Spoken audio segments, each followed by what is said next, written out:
posterior to the rib. Last rib, posterior to it, katabi ng adrenolumbars, T12. L1, L2, L3 nagpo-fork into lateral medial branch. And then the lumbosacral plexus proper starts from L4 all the way to the last sacral. First branch ng lumbosacral plexus galing kay L4, lateral cutaneous. And then there's a slender to the femur, genitofemoral. Genitofemoral. And then coming from L5 at L6 is the femoral nerve. So ito yung itsura niya. Genitofemoral, femoral, genitofemoral, femoral, genitofemoral, femoral. Okay. L5 plus, L6 plus L7, obturator, passing through the obturator foramen. L7, nakikita nyo, nagda-dive na. Sacrum na yan, pag nagagano na. Okay.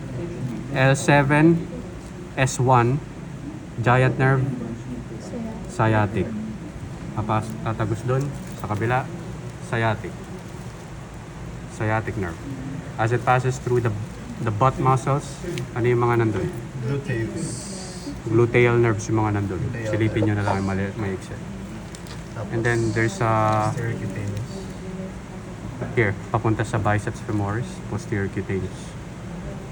And then, at the level of the knee, mag-fork lateral peroneal nerve.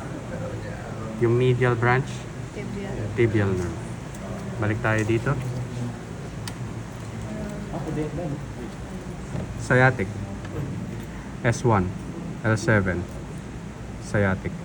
S1 plus S2, S2 na pala to. S2 plus S3 na hindi na hinanap kasi mahirap na yung pababa. S2 plus S3 gives rise to this nerve.